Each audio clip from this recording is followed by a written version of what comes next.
memberikan kesempatan kepada Ibu Pengawas untuk menyampaikan materi kepada kita semua. Kepada Ibu kami silahkan. Ya, terima kasih Ibu Kepala Sekolah SLB Dharma Wanita Makale. Ya, di sini juga hadir Kepala Sekolah SLB Dinda Insani. Ya, terima kasih Bapak Ibu. Bismillahirrahmanirrahim. Assalamualaikum warahmatullahi wabarakatuh. Selamat pagi, salam sejahtera untuk kita semua. Di awal tadi kita sudah melakukan doa ya, senantiasa agar kita diberi kemudahan untuk kegiatan kita. Bapak Ibu, untuk mengawali sebelum kita masuk ke implementasi kurikulum merdeka yang tahapannya yang kedua ya, aspek perencanaan pembelajaran. Kemarin kita sudah melaksanakan tentang KSUP ya, di tahapan implementasi. Sekarang yang kedua. Namun sebelumnya saya menjelaskan dulu tentang komunitas belajar di satuan pendidikan. Supaya kita paham apa sih itu komunitas belajar ya. Jangan sampai ada yang bingung, apa lagi itu komunitas, disuruh kita di sekolah bikin ya. Nah, jadi komunitas belajar ini adalah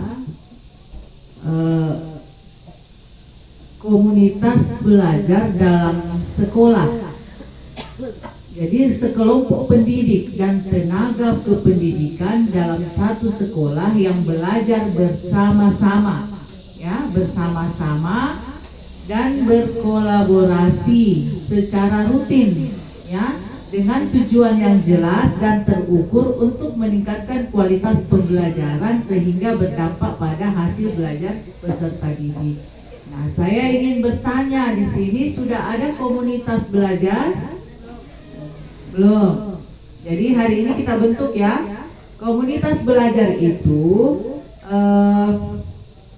tujuannya bahwa dalam sekolah meningkatkan kompetensi pendidik dan membangun budaya belajar bersama ya, yang berkelanjutan sehingga berdampak pada peningkatan hasil belajar peserta didik.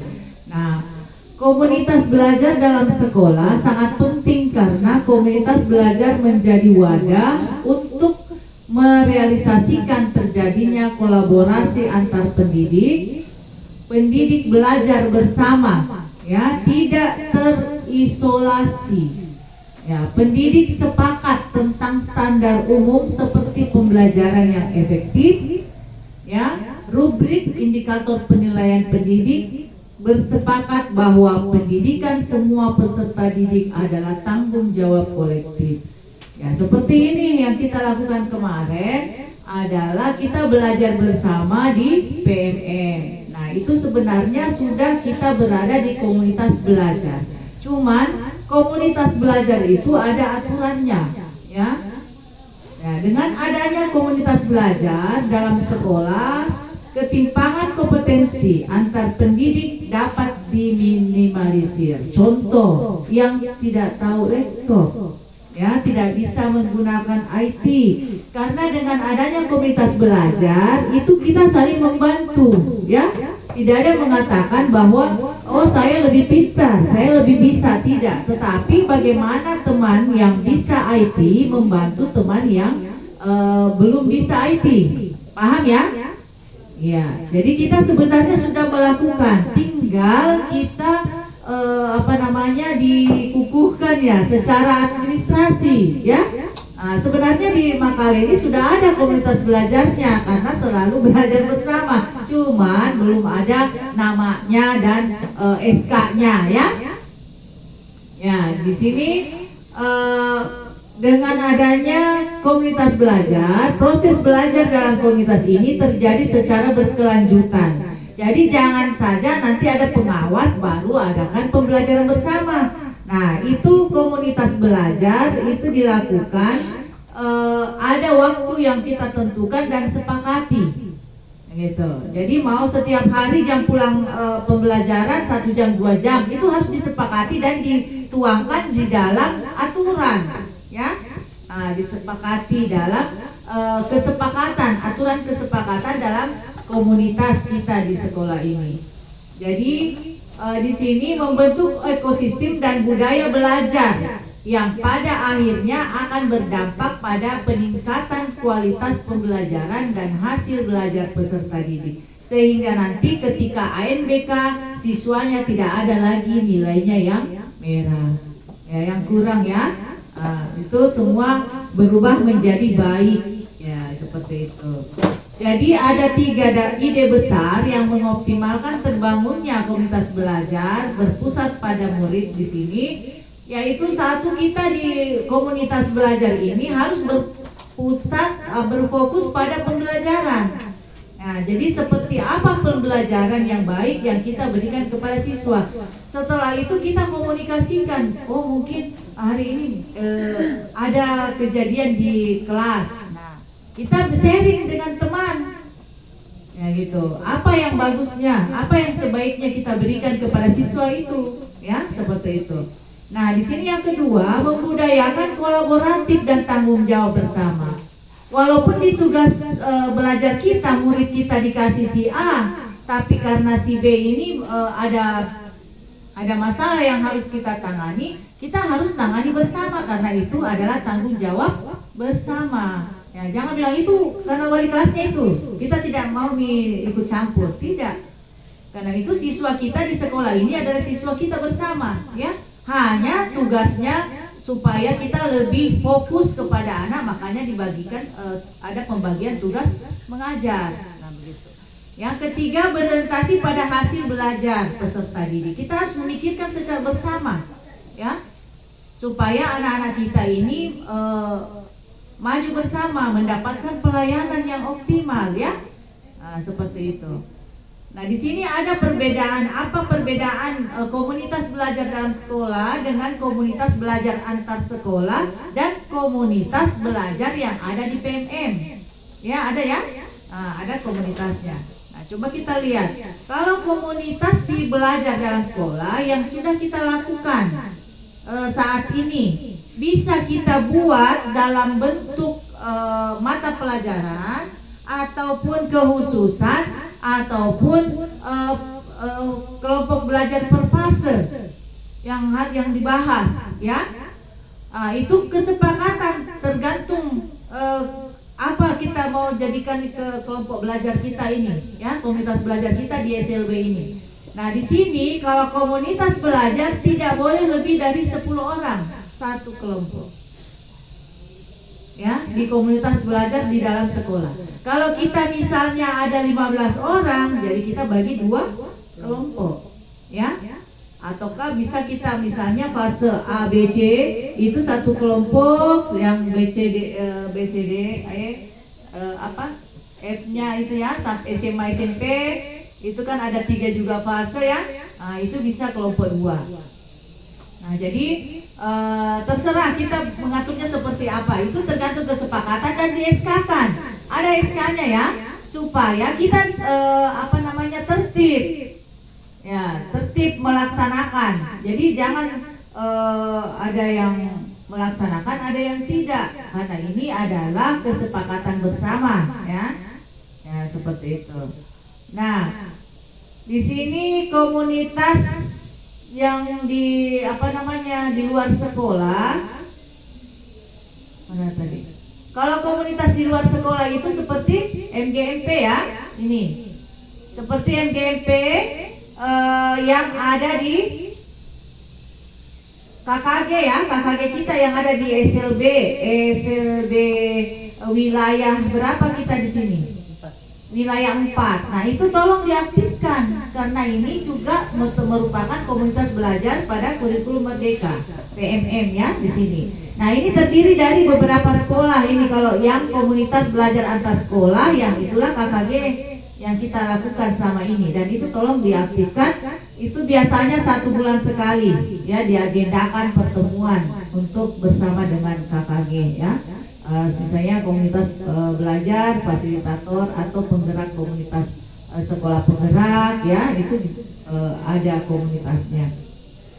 Terus juga di sini yang untuk di Pelapon Merdeka Mengajar, karena kita sekarang belajar IKM melalui Pelapon Merdeka Mengajar. Di sini ada komunitas belajar unggahan kurikulum unggulan ya, mengajar unggulan kurikulum merdeka. Jadi komunitas belajar pada Pelapon Merdeka Mengajar merupakan komunitas yang terbentuk secara virtual yang ada di fitur PMM. Nanti sebentar bisa kita lihat ya, komunitas belajar yang terdaftar dalam Pelapon Merdeka Mengajar.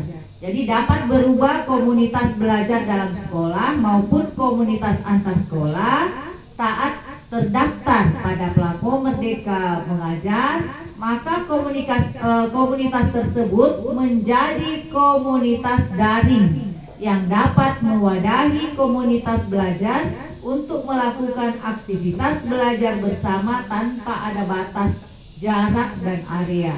Jadi komunitas belajar daring dapat dioptimalkan ya sebagai PMM ini ya, sebagai wadah untuk saling berjejaring dan berbagi informasi. Nah, jadi bisa kita lakukan seperti itu. Jadi selain di dalam lingkungan sekolah sendiri bersama dengan KKG dengan sekolah lain dan juga di PMM kita mengadakan komunitas belajar ya. Paham Bapak Ibu ya? Iya. Jadi apa-apa sih yang harus kita lakukan di komunitas belajar itu?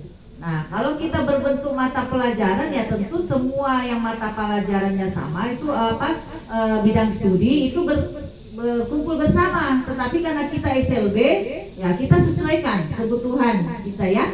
Nah, untuk komunitasnya. Jadi kalau di sini memang cukup 10 orang, kalau lebih berarti harus 2 kelompok ya supaya maksimal. Gitu. Nah, jadi kita SK-kan itu kelompok 1 misalnya komunitas belajar apa satu, kelompok belajar apa satu. Tapi harus rutin, ada jadwalnya, kita buat jadwal gitu ya. Nah, kalau adik-adik yang belum ada akun belajar ID-nya belum masuk ya, itu bisa membantu yang tidak bisa menggunakan IT. Jadi belajar bersama. Di sini karena kita kolaboratif ya. Ya. Jadi komunitas belajar dalam sekolah wajib memastikan terjadinya 5 hal sebagai berikut. Tim bekerja secara kolaboratif dan mengambil peran dan tanggung jawab bersama. Ya, jangan bilang, itu baru satu nak kerja. Kenapa? Harus kita sama-sama. Ya, jadi dalam kelompok itu tidak ada yang menonjol. Nah, jadi saling berbagi. Ya. Di sini menerapkan kurikulum pada setiap tahapannya. Nah, kita belajar kurikulum dari sebenarnya komunitas belajar ini kalau kita lakukan sejak dulu itu kita sudah bersama-sama mungkin topiknya kita sudah sampai 18 semua ya atau lebih dari itu. Mungkin aksi nyatanya sudah kita kerjakan semua ya. Karena kita berada di komunitas, tapi karena kita belum ya tidak apa-apa. Mulai sekarang kita kerjakan seperti itu dan tuntaskan. Satu modul itu upayakan selesai sampai aksi nyata. Jangan dilangkah-langkai, ya. Nanti disimpan semua di aksi nyatanya di belakang. Modulnya sudah semua. Padahal harus diselesaikan dengan melakukan aksi nyata. Nanti kita sama-sama belajar ya di PMM. Ini hanya informasi tentang komunitas belajar di sekolah karena memang kita baru ya. Tetapi intinya kita sudah melakukan itu komunitas, ya sudah kita melakukan. Nah di sini yang ketiga memantau pembelajaran siswa dengan proses penilaian berkelanjutan. Nah kita nilai siswata, ya. Oh saya sudah kasih begini kemarin tindakan seperti ini solusinya ke sini karena misalnya bagaimana perkembangannya seperti apa ya nanti hasilnya ternyata dia sudah bisa mengerjakan seperti itu ya. Jadi kita harus memantau bersama. Nah ini memantau pembelajaran siswa dengan proses penilaian berkelanjutan menggunakan hasil penilaian umum untuk melatih anggota komunitas, membangun kapasitas tim komunitas, memperluas pembelajaran dan memfokuskan pada peningkatan belajar hasil siswa, memberikan intervensi dan pengayaan yang sistematis. Jadi di sini intinya komunitas belajar, gurunya dulu yang harus banyak belajar. Kelompok belajar ya, kayak kalau siswa itu kelompok belajar.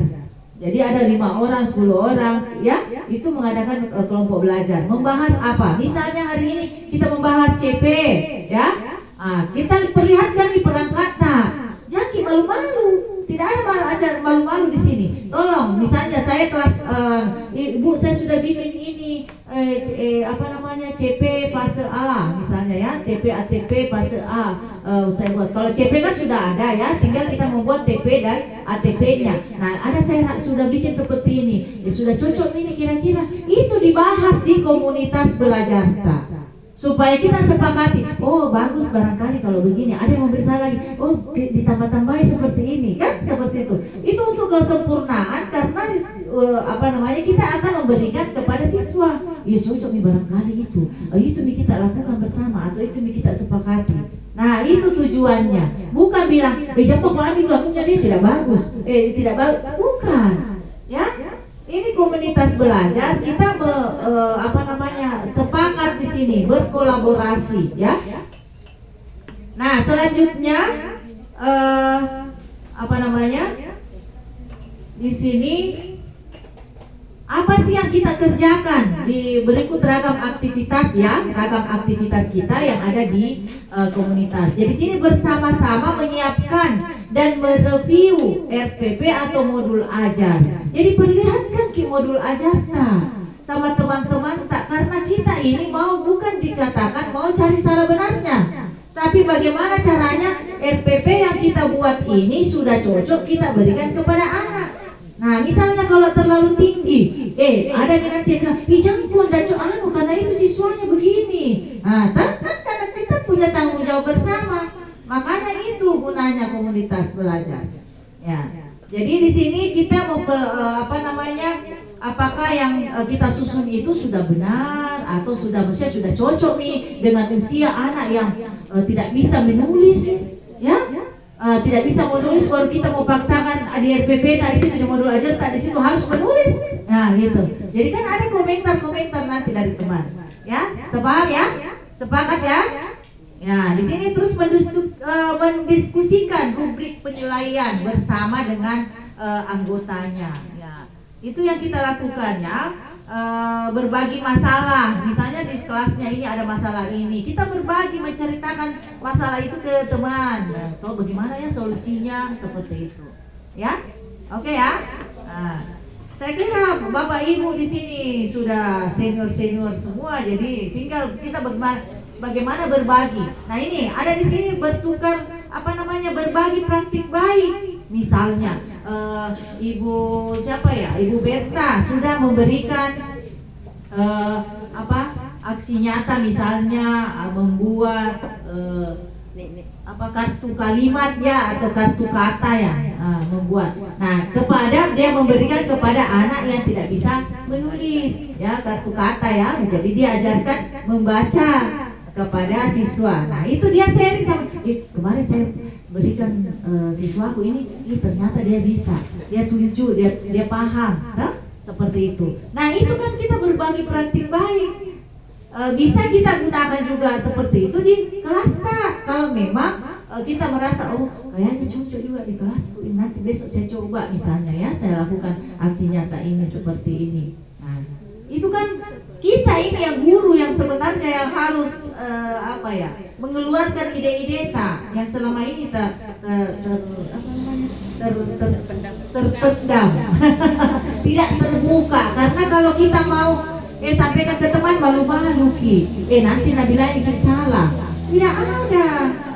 Jadi seperti juga kita yang tunarungu, Ibu memberikan berbagai praktik baik, mengajarkan bahasa isyarat ya ke teman-teman yang guru, kita belajar bersama. Itu kan namanya berbagi praktik baik, karena jangan sampai di kelas itu ada gandanya ya, ada tunarungunya, ada gerahitanya, yang mana dominan. Nah gitu. Tetapi dia misalnya kalau dominannya tunarungu, tapi karena ada gerahitanya dianggap dia gerahita ya, sementara gurunya tidak bisa berbahasa isyarat. Nah, jadi disitulah komunitas belajar itu kita saling berbagi Sepakat ya? Oke ya. Jadi melakukan riset bersama terhadap masalah pembelajaran yang dihadapi. Ya. Selebrasi keberhasilan komunitas belajar.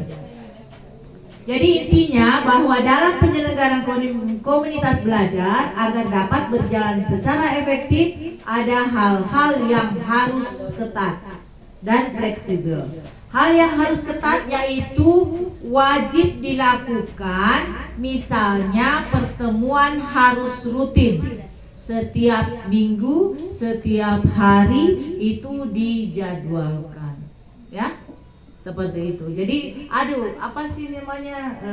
Kita ajari diri kita harus disiplin bahwa sebentar misalnya jam anak-anak pulang sekolah kan jam 1 ya, masih ada waktu 2 jam. Nah, kita adakan kegiatan di PMM. Nah, itu harus kita ketat. Maksudnya kita ajari kita bahwa kita harus masuk melakukan pelatihan mandiri di PMM. Iya. Nah, misalnya pertemuannya itu 2 kali seminggu, 3 kali seminggu, atau setiap hari. Itu tergantung kesepakatan kelompok, ya. Nah, kembali lagi. Nah, di sini fokus pada pembelajaran kolaboratif dan tanggung jawab kolektif dan menggunakan hasil belajar peserta didik sebagai bukti dengan mengacu pada 4 pertanyaan kunci. Sedangkan hal yang dapat difleksibelkan misalnya model pembelajarannya seperti apa, kreativitas dan inovasi lain ya, dalam memfasilitasi proses pembelajaran dan lain-lain. Nah, itu saya kira Bapak Ibu tentang komunitas belajar sudah paham ya, tentang komunitas belajar. Nah, untuk selanjutnya kita masuk ke materi tentang implementasi kurikulum merdeka. Kita belajar di PMM ya, di PMM. Oke, baik Bapak Ibu.